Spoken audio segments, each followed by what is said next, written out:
Well, hello and welcome to Inside Policy Talks, the in-house podcast of the Macdonald-Laurier Institute. I'm Aaron Wudrick, the director of MLI's domestic policy program, and I'm very pleased to be joined today by Siavash Safavi, author of a recent piece in the National Post entitled "Canada's Clueless Immigration Policy Will Not End Well."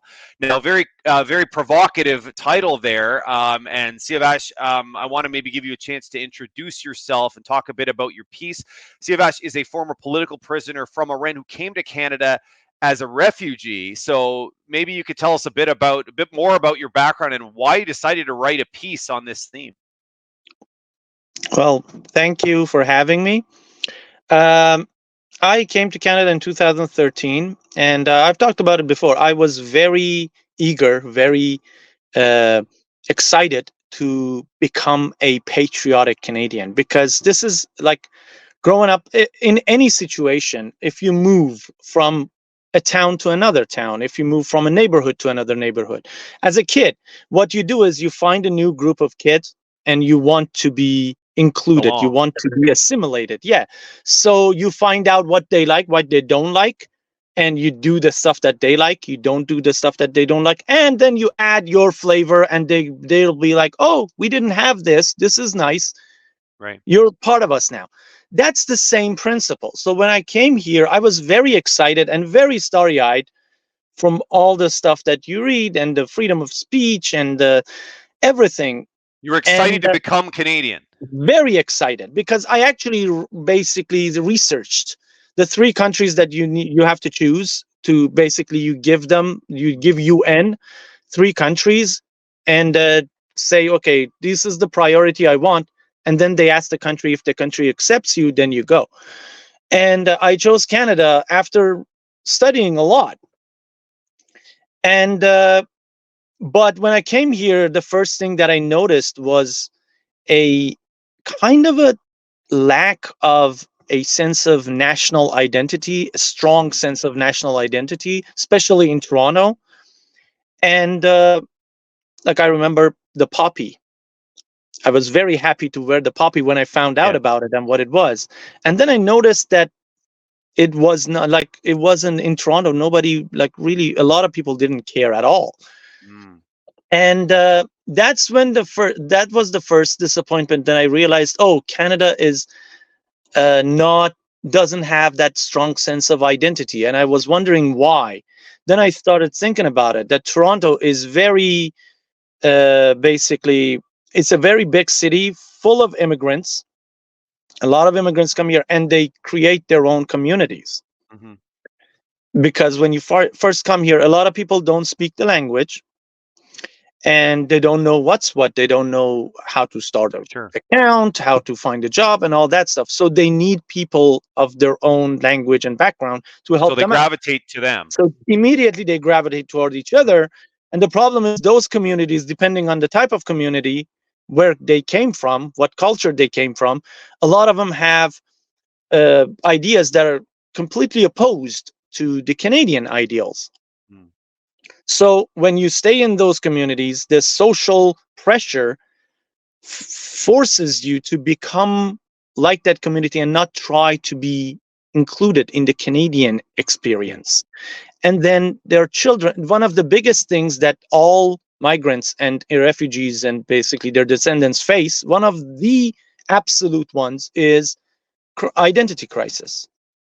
That's a real thing. You came from somewhere else. Your roots are somewhere else. You tore it out and you came here. Now you have to grow roots, or you have to keep holding on to those roots that you came from. But when children here go to school and university, all they're taught is how evil this Western experience is and how much harm it has done to the communities that they came from. Yeah. So all those negative viewpoints are basically re-emphasized and underlined that, no, those were true.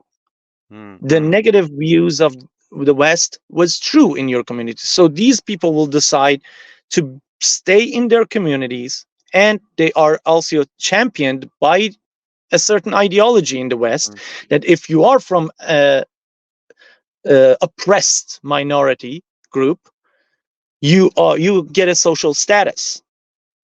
So you I have see. two choices when you come from those countries.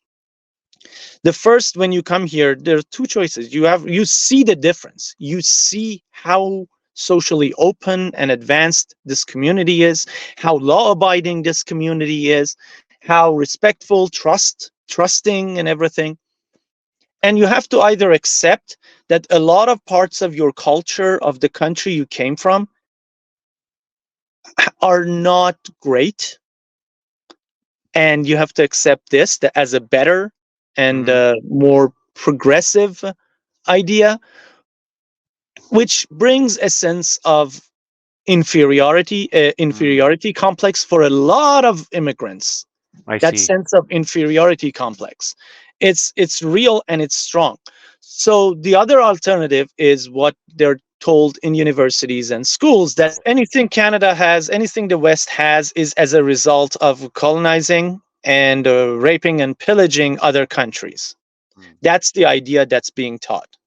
And there is no better culture and idea. It's just different. But the reality is, people who say that actually don't believe it. They just believe they have the answer. So that, in a sense, is a superiority complex that they have. That no, this is the answer. You're just misguided. The amount of time that I have been treated so patronizingly by liberals, it's mind blowing. The first interactions. And okay, so the university system. I went to university. The second year I came here, I went to university, and because I considered myself a feminist in Iranian context, Hmm. I uh, I wanted to see what the Western thought, where Western thought was, because those are the thoughts that usually exported to the rest of the world in 10, 20 Sure. years.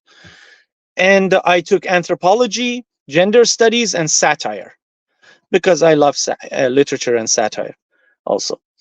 And after 4 months, I had to quit. I had to quit the university because I had too many arguments, and I'm not going to say fights, but really bad experiences, being attacked, being labeled in university by university students, 18-year-olds, being labeled like as a bigot, as a racist, for just once asking, does hijab, like, can hijab be considered a symbol of patriarchy? Sure. In answer to the question of the professor that asked, hey, ask questions about the symbols of patriarchy that we see today. And I brought up hijab. And I was mobbed by a group of students, 18-year-olds, and called a racist and a bigot. And when I told the professor that they don't understand the question and they're misunderstanding me, she was like, you can't say that.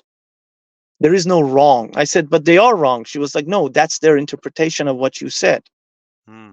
You can't say they're wrong. You can't say they're inexperienced. And that's when really fear sets in. And I was really traumatized in that university. Despite So, all the stuff that I've gone through in my life, that was really a traumatizing so moment. you were very surprised about what you experienced at Very. university. You did not expect this. I mean, you learn about Canada, you hear about freedom of expression and debate, and then you go to university here, and you find that raising a controversial topic gets you mobbed for asking these types of questions. I wasn't even being that controversial. I was just asking questions in a Sure. form of question, and I wasn't really going hard because I had gotten a sense. But honestly, it felt more restricting than Iranian universities, because in Iran we knew which professor we could talk in their class and which Right. we couldn't, in front of which students we could talk and in front of which we couldn't, because they would report you. Right. Here, I had the idea of free discussion and open discussion and all of that exchange of ideas. And it was really horrifying. The first session in anthropology, the first topic that the professor brought up was, this was the sentence. He was like, a nation is an imagined concept. Hmm. And I just asked the professor, what concept in sociology and in society, societal concept isn't? imagined? Why are you highlighting nation as nationality as the first and the most important ones? Nationality, religion, all of those were basically back to back. And the idea was that what we have in the West, as I said, it's just a result of colonization and stealing. And there is no better, more progressive, more primitive idea of culture. It's just differences. The Mm. same way, for example, for cultural differences, the professor was asking like a question about what are the cultural differences from your country, cultural traditions and things that occur Mm-hmm. that the Westerners might find weird, but in your culture it's natural and there's a reason for it. And everybody was giving cute answers, obviously.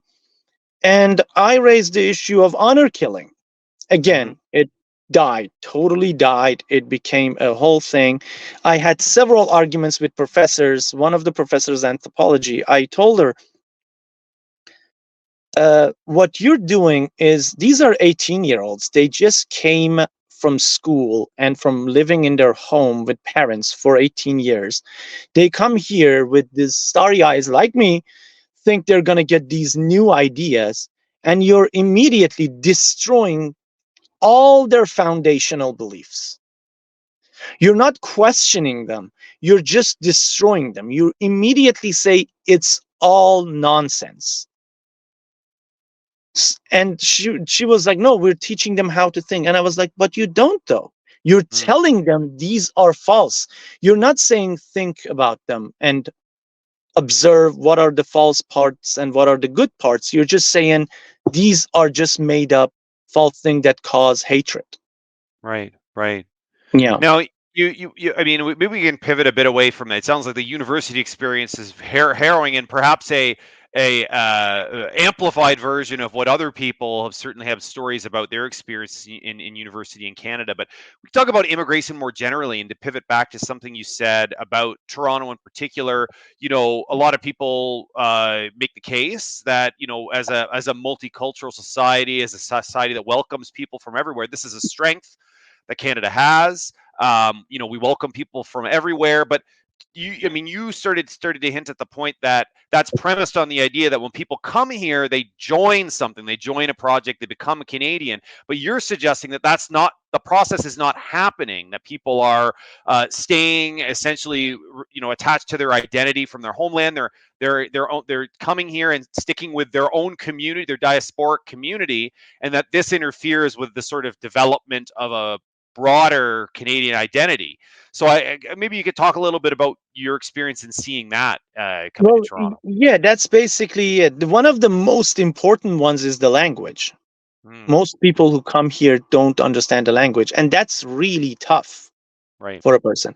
But the reality is, the idea is you come here. Why are you coming here? What is the purpose of coming here? Like people like to quote the Statue of Liberty's writing, Yeah. give me your poor, your ill, your. They never mention the last part that says whose soul yearns for freedom. Yeah. It doesn't say they came here for some better pay and some free things. It says if you're yearning for freedom. That's the thing. Why did you come here? Was it because your economy, like you had some financial issues? Did you hear Canada gives a lot of free things? Because that's a lot of what a lot of people believe. Mm, That they believe when they come here, there's a red carpet and they're showering you with free things. right. I've seen people who had good financial situation in other countries and came here because they thought it's going to be even better. And I was like, no, you're making a mistake, because they didn't, it wasn't for them, it wasn't political or ideological.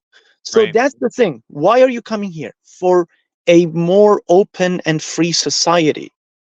Right. That's the only other thing Canada can offer. And rule of law. Yeah. That's Yeah. the only thing that Canada can offer that where you came from didn't. So when you come here, you What have about to sorry? accept those. What about economic opportunity? Like a lot of people, they like their culture and where they come from, but they can't they see much better economic prospects for them, maybe their children. Do you think that that's a reasonable basis for That's emigrating? reasonable, but You have to look at the whole context. Okay, economic. Right. Why are they hindered economically in their country? Right. Right. Is it that the market is maybe acting up, or their business, their skill is not favorable in the market, or because their country is a totalitarian state, government run economy, and Sure. suppresses Sure. everybody? Like in Iran, if you have a new idea, if you come up with a great idea and have a company and build a company, one of the first things, the moment it blows up, one of the first thing that happens is somebody within the government, a powerful person, comes to you and says, you will have to give me 25%, 30%, 50% of this company. Protection money. Yeah. And if you Yeah. don't, they will destroy your company. Mm. Kale is the most famous one. They tried to destroy that company because he refused. The guy refused. So if that's the case, sure, if you have a great idea and it just can't be implemented in your country, by all means, bring it over. NASA takes all these great university students from Right. top universities in different countries, bring them over. But if it's just like, yeah, we might get a little more free stuff and it might be a little slightly better. I mean, it's just not worth the Right. trip, because you're upending everything. You're leaving everything behind, all your social capital and Yeah. everything. So maybe I'll put this proposition to you. You're suggesting that when people come here, if they're coming here for economic opportunity, for example, they should probably recognize the reason there's more economic opportunity in a place like Canada or in the West. It's that it's part of a package of values and principles. Exactly. And so that you need to buy into more than just, you're not just coming here to have a job. You kind of have an obligation as a newcomer to adopt these principles, because you are benefiting now from this sort of regime as well. Exactly. It's a free country. You come here for better opportunities. Why? Why is Canada, for example, is able to offer these better opportunities for you Yeah. that you have in your mind? Is because of these ideals that it has been built around. Yeah. Yeah. You can't pick and choose and say, no, I'm not going to do this. You can't come here and say, yeah, but I want to feel exactly like home, Right. where I came from. You Yeah. can't, because your home also comes with a package that created that situation. Right. And if you don't accept this, you're going to try to turn Canada into where you came from. And that's what's been happening. These small societies over time grow. They have a way higher rate of birth than the Canadian natives. Yeah. Because lower income usually has higher rate of birth. That's what's been proven. And over time, the system is built in a way that small societies, municipalities, that you start to implement your political power, you start to enforce your political power. And a lot of these views completely oppose Canadian ideals. I wonder, do you think there's any contradiction between the idea of, I mean, people use different words and I think they have different connotations attached to them. The word assimilation is out of fashion, right? It implies that you're sort of Oh, it's leaving an everything at the insult. door. Yeah. Integration, I think, might be more palatable to some people, because the idea then is that you adopt certain things. You don't have to sort of, if you have cultural tastes, right? Like you speak another language, you have certain foods you prefer to eat from your native country. These things you can keep, but that you accept the sort of broader principles at play in your society, right? Rule of law, freedom of speech, equality, these sorts of Exactly. things. Right? And do you think that there's I mean, this is a perfectly acceptable path that most immigrants are prepared to adopt? They're saying, yeah, of course, I maybe want to keep in touch with some of my cultural links and my heritage, but in terms of the way I structure my life and my children's lives, I'm going to accept the Canadian way of doing things. Absolutely. That's the problem. It's like, you have to believe in certain things. You have to agree on certain things for social contract to form. Right. Canada is built on these social contracts and on these views that everybody agrees with. If you come in and you don't agree with that, it's going to just weaken the cohesion of the country. Right. You agree with certain principles, the foundational principles of the country, and then yes, you can have your own. The freedom in Canada allows you to have your way of life, Right. as long as it doesn't oppose the Canadian way of life. Right. If that opposes, you have to leave it behind. And if people don't do that willingly, so you either, when you're inviting people in, you're accepting people in, you have to vet them. And Right. in order to vet them, their number has to be enough for you to be able to vet them. If Right. you're Right. bringing tens of thousands, you're not going to be able to vet these people. It's just normal resources. So you Right. have to be able to vet these people. Okay, do their beliefs basically oppose Canadian views, Canadian Right. structure? The idea of Canadian way, it's become so blurred I that see. nobody can really pinpoint and say this is the Canadian way, because universities tell us something different. Our prime minister comes to power and says we're post-national. Yeah. Okay, so what are we doing here? Why did you run for parliament or prime ministership if you don't believe in the country at all? Yeah. Yeah. It's What are the values that you are running on if the country has no values? I mean, what is it? You know, what is this? What are we yeah. doing here if it's not Sure. a nation? What's Sure. the Sure. point? So So when there is nothing to point at and says that's the Canadian way, right. and in Canada, universities and media and everybody is basically blurring that values and fundamentals, you're going to have a problem, because Right. there's not going to be any integration. You're just going to have many different groups who might oppose each other, and things can go bad really fast. Mm, mm. Well, People we're don't seeing some understand of how that. bad things can get. We've seen some, I mean, certainly recent protests based on foreign conflicts are part of that. But I want to come back to I mean, your point about our immigration policy. Obviously, there's been a lot of talk lately about the spike in the rate of immigration. There's been some consternation, partly for, I think, sort of socioeconomic reasons like housing and infrastructure and jobs. But also, I mean, and this is less talked about and something I've written a little bit about myself, is on the sort of cultural integration side and the sort of the absorption capacity of the country. And you're saying that, I mean, you can't, you have to select your migrants carefully. You have to select the people that want to become Canadian. I'm sure you'd acknowledge it's probably tricky. Like, how would we, even if we had the capacity to do that? So, say for a moment we had, more immigration officers and we had a lower rate of immigration, it would be a challenge to identify. I mean, is there a Absolutely. test? Is there a test people should write? I mean, how do we A sort of check to test see if people is, are good candidates for that? that's the problem. Look, there's always going to, no system of government is going to be perfect. Hmm. No system. Welfare, many people take advantage of. Healthcare, many people take. Any system is going to have a problem. But when you're dealing with a system that could destroy the fabric of your society, you have to be more selective. And it's not a matter of being nice, it's a matter of being nice to the people of your country Right.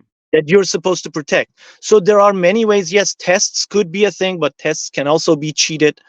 I don't, basically background checks from their country, what country they're coming from, if they've been prosecuted. For example, if you've been persecuted, that's a legitimate thing. If you're persecuted, you have proof of you have being persecuted for your way of life, and not for your way of life of being too fundamentalist for your government. It has Sure. to be for the values that Canada stands for. It's not just being a minority and just being oppressed doesn't qualify somebody. It has to be the right things. Like in Saudi Arabia, they're now cracking down on hardcore fundamentalists. We can't be like, oh, they're oppressed, let's bring them over. That doesn't make sense. So there's always going to be problems in the system, flaws within the system. But Yeah. you have to notice, like chocolate, salted caramel, or whatever, a little bit of salt in something sweet is very interesting, makes it very interesting. But make it a pinch too much, and it's a different thing. It's Hmm. just loses its texture and meaning, and the whole concept is gone away now. It's a salty thing. So the number has to be enough for Canada to be able to absorb it, because bad agents will come in no matter how diligent we are. But you can make it so, for example, spreading people out. Mm. That's just a thought I'm improvising off the top of my head. Right. For example, when people come in, you spread them out in different areas and they have to stay in that area until, for example, they get their citizenship or they get their PR or whatever. Right. Something that basically avoids people to just immediately create a community and stay Right. with it Right. and just not. And then later on, if they want to move into that community, they're very welcome to, but they've already Yep. been integrated. So Right. they can actually help those communities integrate. That's a different thing. But when you bring, for example, people, I remember like in Turkey, the refugees in Turkey, there were in like small communities and Afghan communities. I had like 13-year-old girls, students. I was teaching English to them as volunteer. And one of the girls was really distraught. And I was like, what is the problem? And she was like, yeah, they're forcing me to get married. And I was like, your parents? And she was like, my parents don't want to. But everyone in our community is basically belittling them. And Um, so they're and they're facing the pressure from their community. that's what happens. Hmm. Hmm. You're basically robbing these children from the Canadian future as well. Right. So I mean, what you're saying is that while we often point to these diasporas as a benefit because like they welcome people and they help them integrate, they're also an obstacle. They can also be a barrier to integration because people get either too comfortable, essentially recreating a pool of their own community in Canada, or the example you just gave, the social mores of that Absolutely. community sort of interfere with what would otherwise be an integration process. Absolutely. And they are the biggest victims of criminals and sociopaths because they just came here. They don't understand the laws. Mm. In their country, usually the authorities are corrupt and to be feared. So they're not going to go to the police. They Right. don't even know the laws. Right. And everyone takes advantage of all those sociopaths and criminals take advantage of these people because they don't know what to do. And they're basically, that's their raft in the ocean, that community. So they'll stick to it and they suffer through all these things in the name of us being inclusive. So yeah, something's got to be done for these, first of all, not importing people from communities, from countries that are absolutely opposing our ideals unless it's specific cases. And for us to review specific cases of people, humanitarian cases that need help, and us as a people, we say we're willing to extend a hand, those cases need to be reviewed and saying, Right. okay, what is the problem here? Okay. But if that's tens of thousands, you can't do that. Right, right. It's a question of scale. Well, it's certainly an interesting perspective from someone who is himself a refugee and someone who has noticed the contrast between what you had expected coming here and what you actually saw when you arrived. So I certainly commend everyone to check out his piece in the National Post entitled "Canada's Clueless Immigration Policy Will Not End Well." Siavash, I want to thank you very much for joining us today. Thank you for having me.